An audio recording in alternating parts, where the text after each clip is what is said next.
first is my absolute belief in the new generations, in the Gen Z and Gen Alpha, and whatever is to come. I think they're great, they're fantastic. Let's not ruin them any further. So hopefully, I'm not the only one thinking like this. There's a lot of push right now from all of us who have become parents to protect them from the inhumane technology, to build the experiences where they don't become addicted, and to pull them up and feed their desire for purpose.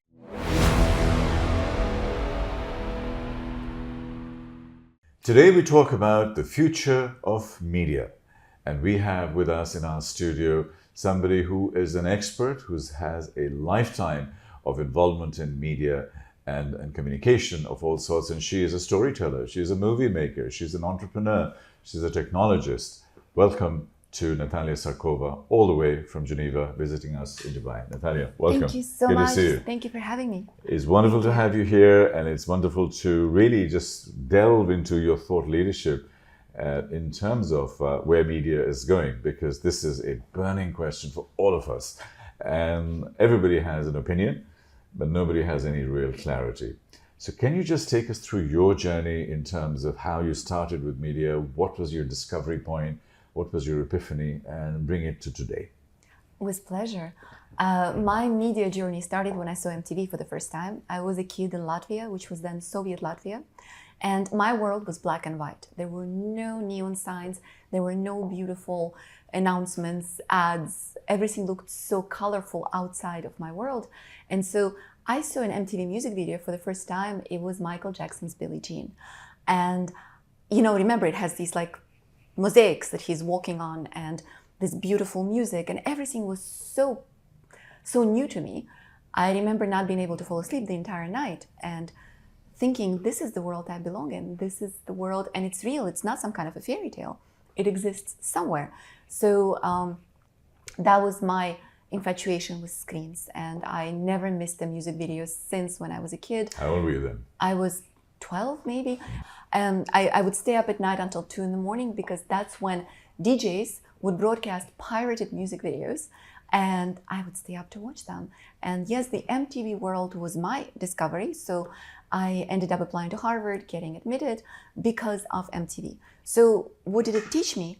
That the screen is this magic box. It's basically this genie, and you could be living in a world that is entirely different, but it will bring you the inspiration. It will teach you something that nobody in your immediate surrounding can.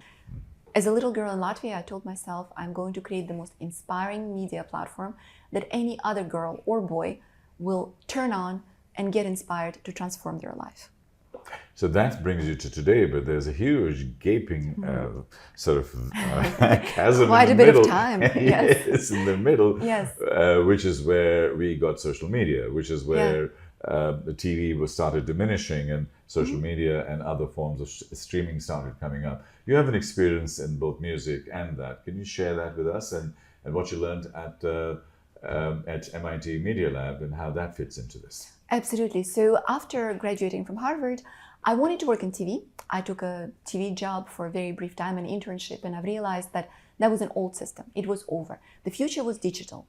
And so I went to the MIT Media Lab to study what we called then interactive television, or basically the vision of video on demand, large libraries of content that people could access on demand. That made a lot of more sense to me, because honestly, I still don't get it.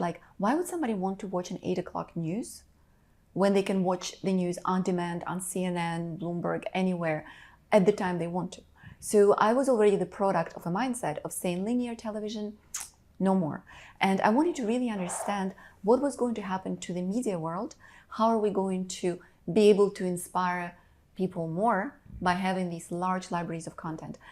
Unfortunately, as we saw with social media revolution, digital media does not inspire us more. It might sometimes, but I would say 80% of the time, it continues being this incredible commercial enterprise driven by advertisement, today driven by really incredible use of data to make us addicted to the experience of watching mindless things, mindless or consumption driving things.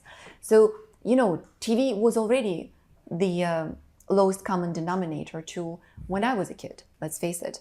And as I dreamt that digital is going to transform it, video on demand came in. So even before social media, we had video on demand.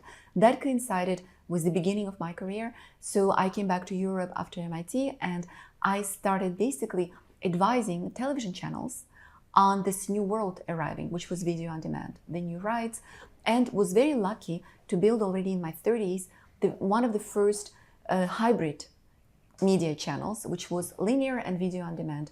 It was all about live music. It was called iConcerts, but the framework, the architecture was pretty much the same.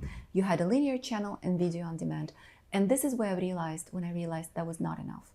Around 2012, when social media was basically exploding, what I saw was this incredible situation where social media was no longer owned by media companies. Social media was owned by techies.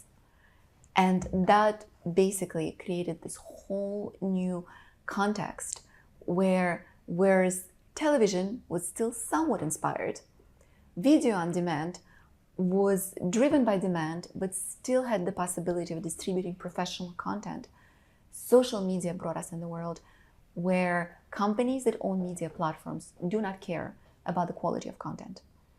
You know, it's interesting because 10 years ago, people coming up like Mark Zuckerberg and the new business models that they were creating and so on was fascinating to me. They were literally, 10 years ago, they were heroes. Today, they are total villains. And in these 10 years, people, even if you go outside the media, people like Bezos, who indirectly is also in media, these guys 10, 12, 15 years ago were absolute, trailblazers. But today, the way they are using media as an addiction engine, as a manipulation engine, what happened? What went wrong in this process? I would love to know your ideas on this, because my thinking is that there's something fundamentally wrong when techies rule the media space. I think that this is very dangerous because storytelling and emotional connections and intuition and all the soft stuff that moves us to tears when we watch a beautiful film, that touches us when we see a beautiful actress, that transforms our life when we see an incredibly creative punch, like my experience with Michael Jackson's Billie Jean. These moments are, they're not created by guys who program. It's a very different space.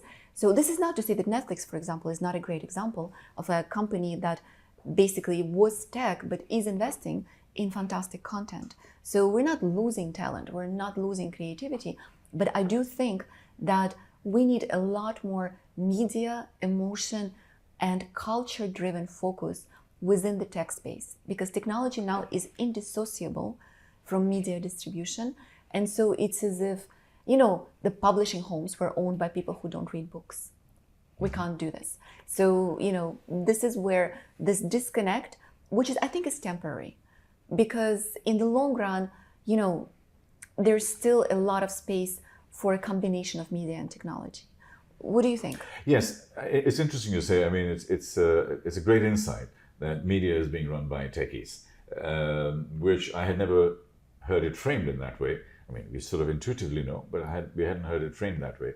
So I think that's a really important insight. So thank you for that. I think everybody will enjoy that. The second piece is that we suddenly discovered the power of data and how all of that can come together and can basically, like you said, like we discussed, is a manipulation engine and an addiction engine. And the moment you do that, and on the other side, if you are money driven, which these people are, because they're private companies, they are listed companies and so on. So I think greed has taken over, hubris has taken over. I think basically it's a tool to make money, as opposed to, I don't even think that they think of it as media. It is a method of making money. And so for me, that is the primary issue, is that as long as there's big money involved in this particular process, we are going to keep going. I have a book that you identified on my, which is Kim Kardashian's, this book was written by a friend of mine, Jitendra Sedev, and he's Why Shameless Sells. So what are your thoughts on shameless selling? Because that's poison. in my opinion. Absolutely. Look, I have no problem with shameless selling. My problem with the Kim Kardashian effect is that it has created a mindset of sort of purposeless, talentless success and celebrity culture that is, to me, incredibly insidious and dangerous if there is not an antidote. So I'll drill deeper into that. Kylie Jenner, for example, has over 250 million followers, and she's basically shamelessly selling and not doing anything of substance. Greta Thunberg, on the other hand, who's doing some most amazing work in the world, has 10 million or less as an influencer. So here have a 250 million people influencer selling nothing, or a 10 million selling a lot and explaining a lot. This discrepancy to me is very, very significant, and this is the gap that really needs to be bridged. What do we need to do to make Greta Thunberg's work substantive and make 100 million followers? The environment question to me is a really key one here, because when you talk about environment, when you talk about Greta, what do you think about? I think about the environment. I think about a young activist. I think about somebody wanting to make a difference. But she's fighting what? Global warming, pollution, the environment outside of us. Now, I'm fascinated by the idea that everything we do arises from our minds. We create our world with our thoughts. And every single big spiritual tradition will tell you that. Our mind is a framework that is reflected around us. Now, the media you're talking about is where our thoughts come from. So why are we so focused on the environment outside of us? We're so focused on saving the whales and the glaciers, and it's really important. But why are we letting Kim Kardashian and mindless, stupid videos on YouTube pollute the brains of our kids? This is the key question for me, and we know it can't be regulated. This is the drama here. We live in a democratic society, the free speech society, outside of maybe the hate speech nowadays and some kind of political correctness, which is another whole subject to discuss. We have no way to regulate this. And this is what has always surprised me in the media world, is that in many ways, I was hoping it would be a meritocracy. More intelligent people get more voices, and people that are educated get more space, but that is not the case. So the question for me is, well, could we be the new activists in the world of mental environment, the spiritual ecology, the ecology of the mind? What can we do about that? And that, to me, is something that once we define it in those terms, we might be able to regulate. Just like once we defined that spilling oil into the ocean is not a good thing, suddenly there was a way to regulate big companies from doing this. So the big question for me is, what can we do about regulating it without stepping over free speech, and who can do it? I was talking, incidentally, to the Minister of Environment here, Mariam Meheri, and she was talking about how they'd like to, COP28 is going to happen in Dubai and so on, and how we can really, tell a story there. And that reminded me of Don't Look Up, the story at Netflix, which I'm going to get back to in a second. But Don't Look Up, as a concept, reached over 100 million people. I said the entire COP28 may not be able to do that. So one story on a popular medium has touched more people and made more people aware of that than an entire conference.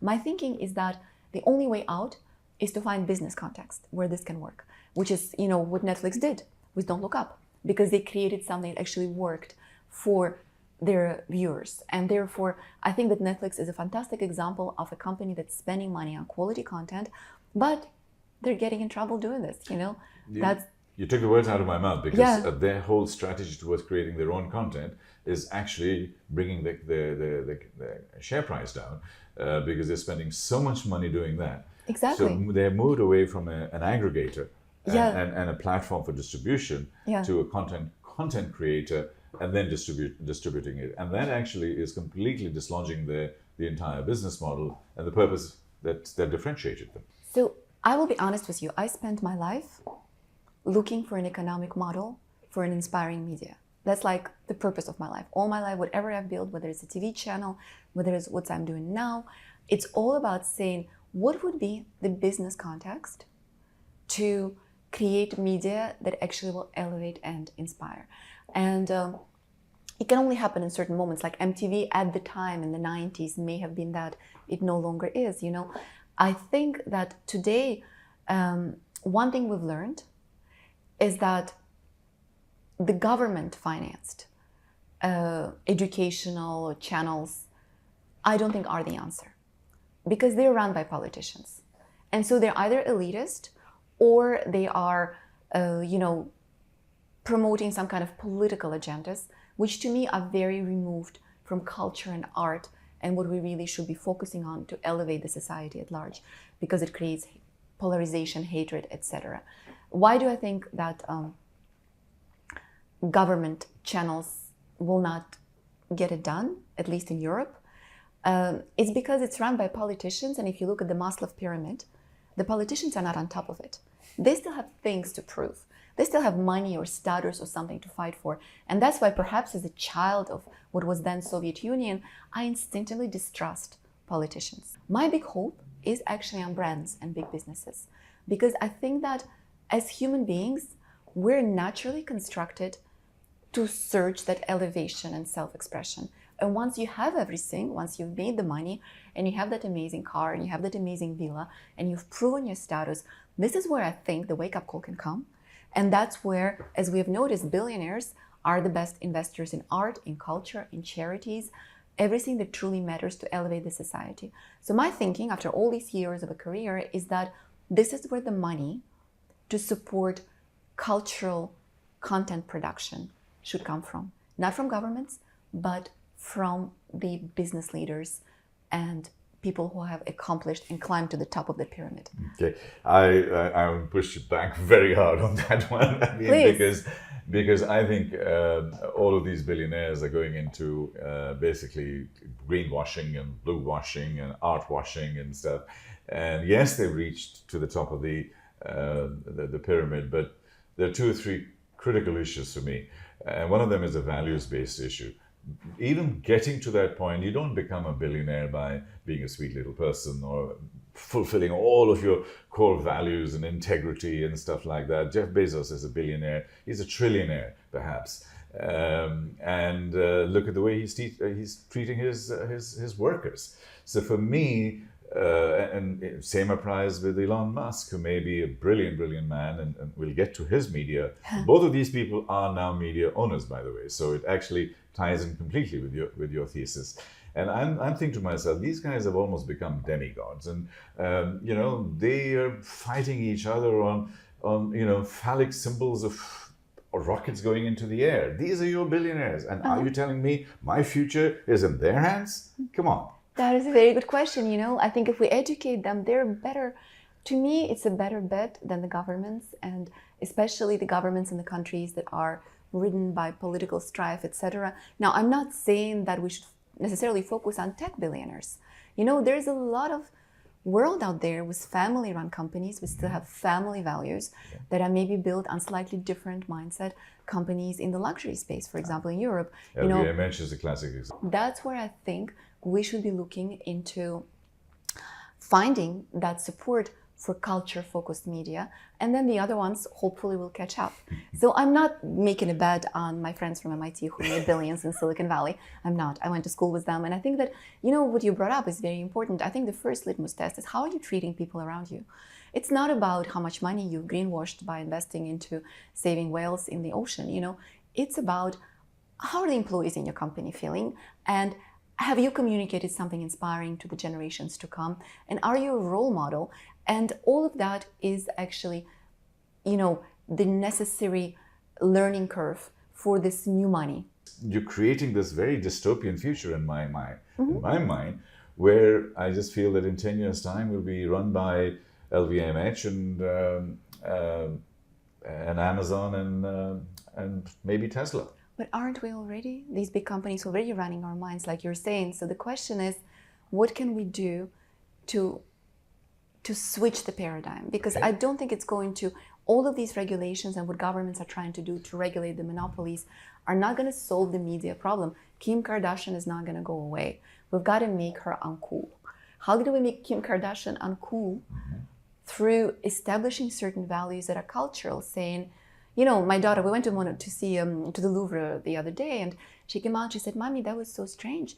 There was a 40-year-old woman there asking her husband, so what are the Greek gods again?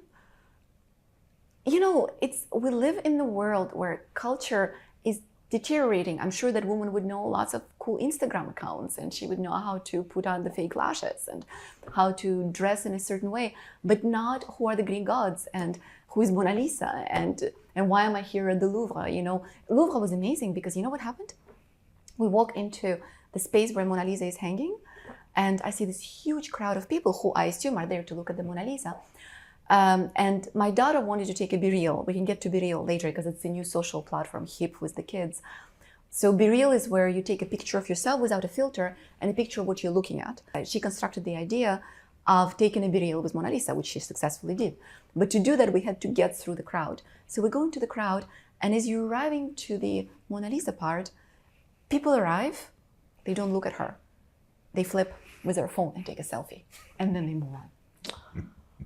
And that was just like, wow. And then my daughter comes in and she takes her BeReal. BeReal is this new platform positioned as an antidote to social media, but it's not. So it's about being real. You get a notification once a day and you're supposed to take a picture of what you're doing, and then you react to what your friends are doing. What's the point? Have you learned something? Has there been a story? But this is what the kids are doing because they're so addicted to screens now, they just need to look at it. One thing I do know is that Silicon Valley is one of the places where screen time is most regulated by parents towards their kids, and where there's a lot of effort to spend time with the nature, to invest back into health, not maybe culture as much as health and environment. So I think we'll get to Silicon Valley billionaires later, but I do think luxury world, culture world, art world, and perhaps governments that are more driven by constructing culturescapes that are really focused on investing into the level of culture and education in their land could be our answer to a sort of inspiring media platform where we are only promoting high culture, but in a way that's not boring, that's not falling asleep, that's fun, that will attract a young kid watching it to grow. What's super, super important that we establish this understanding is that ecology without the internal ecology is not enough. That we're investing so much into the external ecological issues and we're forgetting about the internal environment. Companies do it all the time. They will spend a ton of money. We were talking about this the other day with a client. They'll spend a ton of money on communicating how they're avoiding the oil spills. Very, very important. But they don't care about the intern who just joined them, who is miserable, who doesn't know anybody, who is not introduced. So what do you care more about, a fish out there or an intern? Fish is important, but the intern is a human being who is dependent on you. You're the CEO. This person joined and is going to spend 2/3 of their life in your company. What is the environment? How are they feeling? What are your values? How are they growing? Interesting segue into really, I'm looking at some of the institutions around us. The World Economic Forum is one which is full of the billionaires who are coming in and literally just shrouding themselves in giving back and philanthropy. Yeah. They fly in their private jets and then they start doing that, talking about the environment. So it's very disingenuous in many, many ways. However, there are a lot of good things there which we can tap into. Now, what I say is that 80 years ago, after the Second World War, all of the institutions that were created after Bretton Woods, the World Bank, the IMF, United Nations, World Health Organization, all of these were created for a different generation, for a different set of problems, for a different set of solutions and outcomes that would come out of that.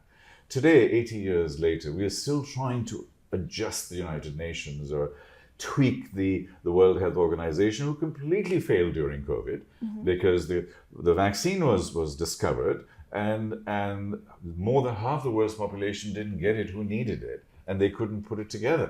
So whether it's vaccine or controlling Mark Zuckerberg or anything, the current institutions are collapsing. Failing us. What are the new institutions that need to come in? And the reason I'm asking you this question is that the red line that goes through all of that is going to be media, communication, connection, and how we engage and connect with each other. Once again, the first thing is to establish a framework establish a framework of values, establish a framework where we can argue that there is a need for a more elevated communication, and there's a need for more accountability and less hypocrisy. What you're describing with Davos is a perfect example of institutional hypocrisy, and it's tolerated, and it's and like you said, it's perpetrated by the same billionaires that I'm hoping for to save the world, but I'm not saying everybody is going to save the world. I think human beings are fundamentally good and fundamentally looking for inspiration and growth. And I refuse to believe in anything else. I really believe that we are structured to love, to care. And once we solve all of the pressing issues, which is this Maslow pyramid idea, and we arrive to a place where we no longer have to worry about our safety, about our respect to us, about what we're meant to do on this planet, we have done what we were, we know what we're doing, then we start spreading more positive vibrations and love, etc. But we're looking for it. So in that respect, I think that the new institutions, we need to find the values for them first. Because the institutions you're describing, the reason they still exist is that their value framework is still there. The value framework of nationalism, of nation state, yes.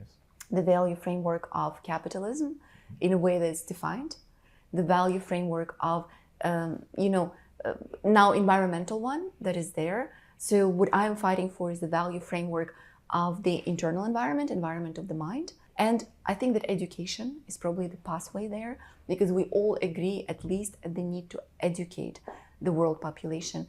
And so I think that education, culture, arts, these are the institutions that need to thrive and take us further. How do you solve the problem of Davos? I don't think you solve it. I think you start another Davos.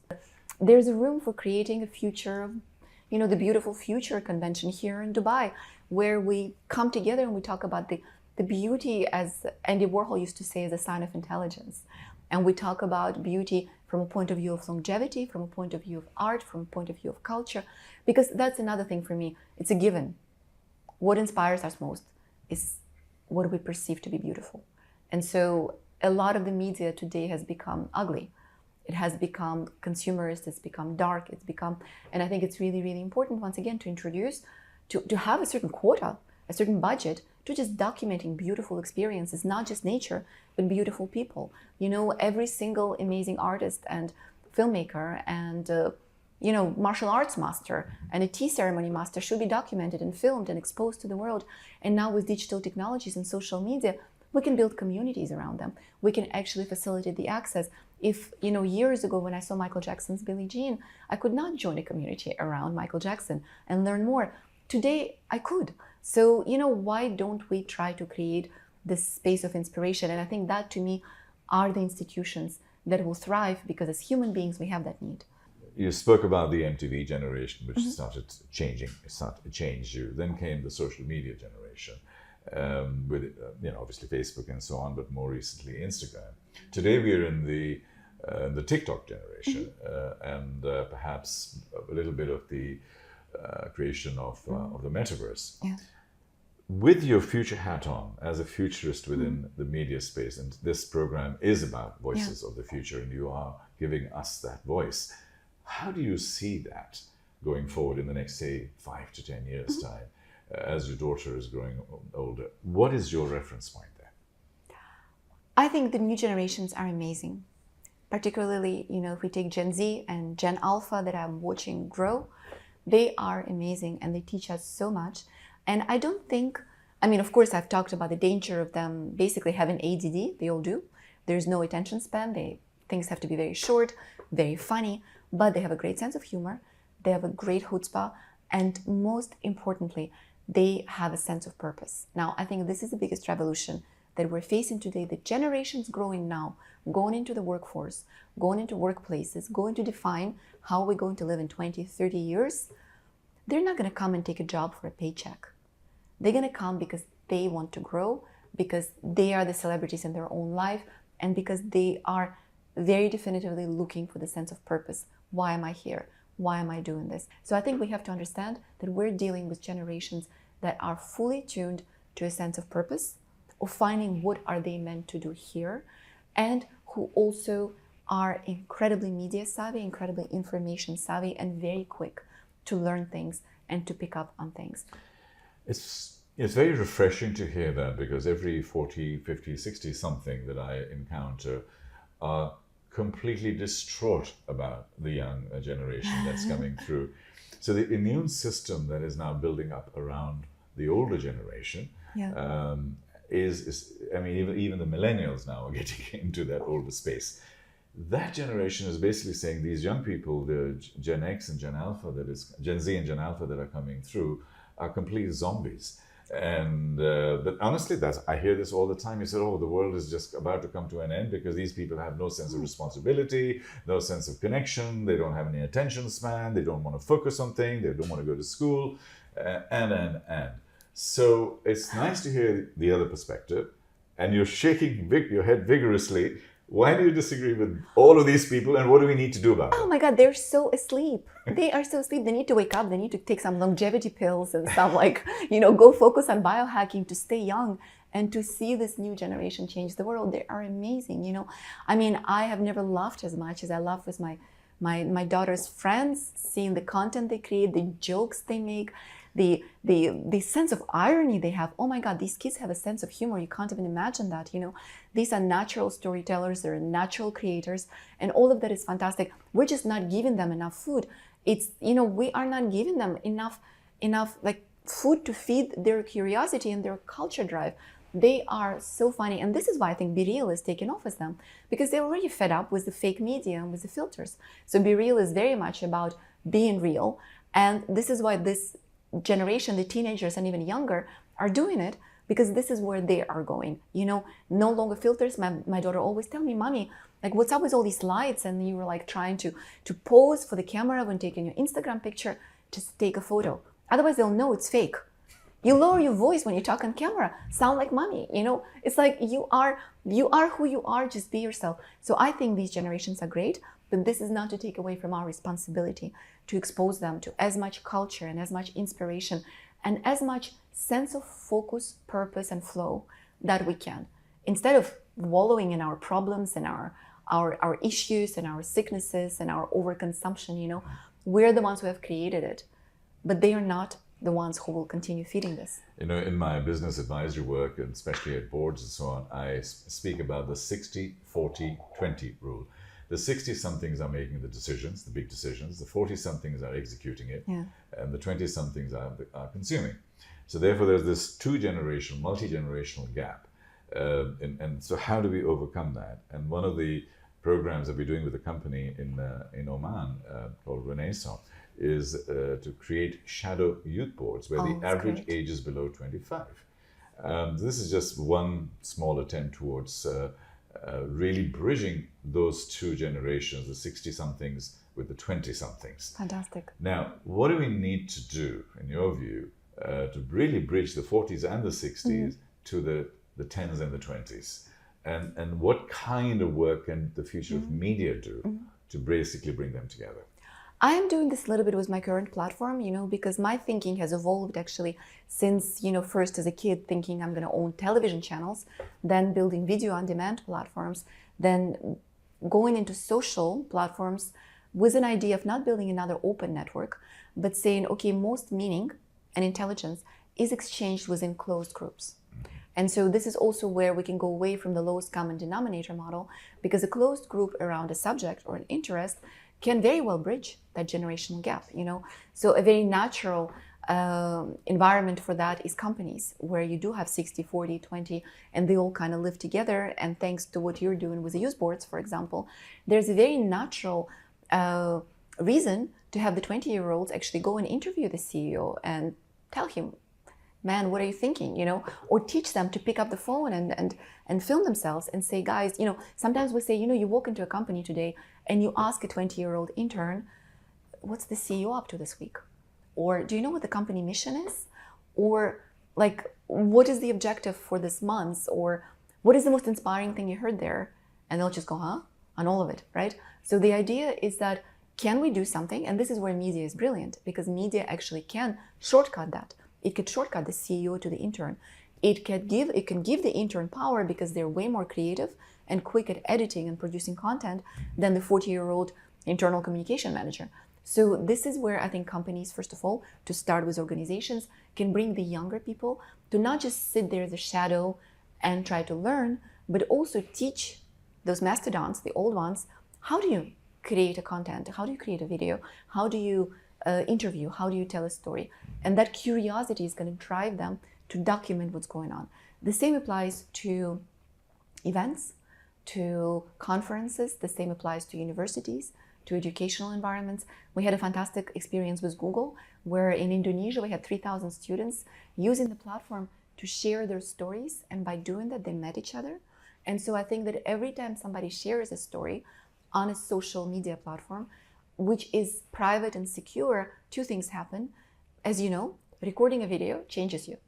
You record a video, you see yourself, and a lot of light bulbs go off, and you're likely to do another video next time because you've learned about yourself, you see a perspective. So I think actually being on media is an incredibly powerful experience. And so by recording yourself in that environment, you grow and you learn. So if you have to speak about the organization purpose or about the company purpose or something you're learning, it's a fantastic context to grow as a person by using a social media tool. And also you expose yourself vis-a-vis others, so the CEO, the professor, other classmates, other teammates can see you and they can respond to you and they can engage with you. And we are strengthening the real life social fabric. We're not replacing it with a mindless consumption. But in my thinking, this can mostly happen within private, closed, interest-focused social platforms, which have to be a little bit like a dynamic sort of constellation. As a person, instead of being in this one huge social network, I could be in these infinite number of social groups that I navigate. And that's my thinking today in terms of the architecture, how we can transition and bridge these generations. You've touched in social media, these groupings that you're talking about is happening in terms of polarization. Yes. Polarization between the left and the right, polarization between the religious and the others. And then you're now talking about clusters within the corporations. So are we just becoming too, broken, too dispersed, and rather than having some kind of core voices of values and empathy and connection? Because to me, I think the media in their sort of trust rate is around in their 20s, which is, nobody trusts the media anymore. No. So what do we need to do to build that trust back? Outside of politics and outside of those polarized worlds you're talking about, there's an incredible mastery out there of skills, arts, culture, knowledge that to me has a real potential to pull us up, no matter what's going on in politics. So can I interrupt you there? A lot of people that go out of politics go towards religion. Ah, interesting. Because that becomes the coalescing point where this is my religion, this is my tribe, I stay within my tribe. And that polarizes you even more. And that polarizes you even Absolutely. further. So within religion, politics, and now you're bringing in the care, the culture model, we need to find ways to pull them together. And I'm just wondering, can we remove politics and religion altogether? We could, but the nation-state structure that is there at this point in time, if we don't enroll them, they'll get in the way, big time. Because they also have the guns. They can fire things at you.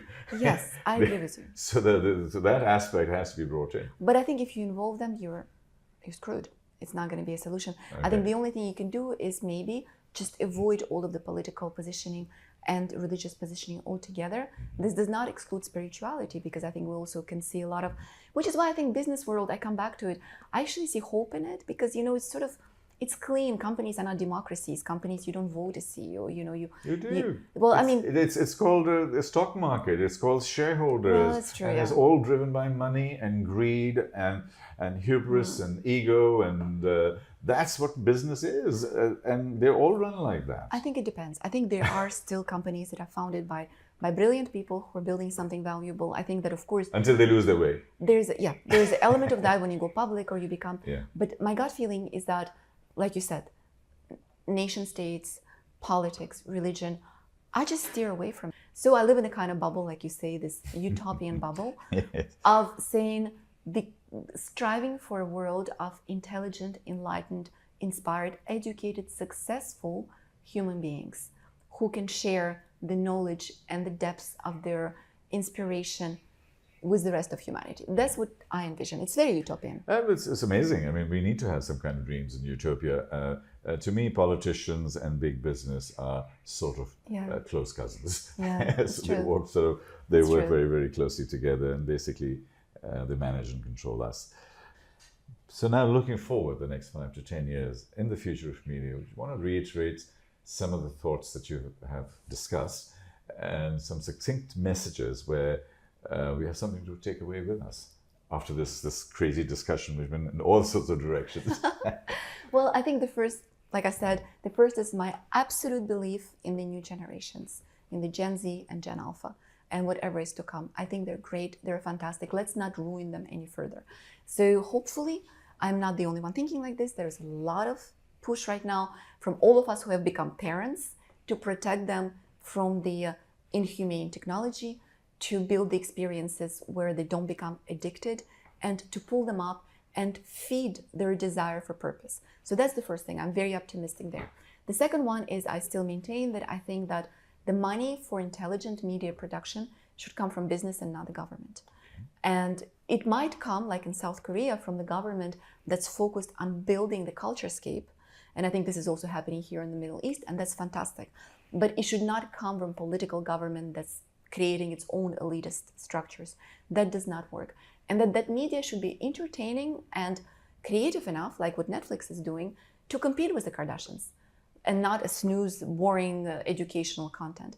I think that media and education are the core elements we need to be investing in from the point of view of environment of the mind. And this is, for me, the ultimate thing. I hope in a few years we will recognize finally that we cannot fight for ecological solutions without taking into account the ecology of the mind, the ecology of the human spirit, and that this is the most essential universal value that we need to establish outside of politics and religion.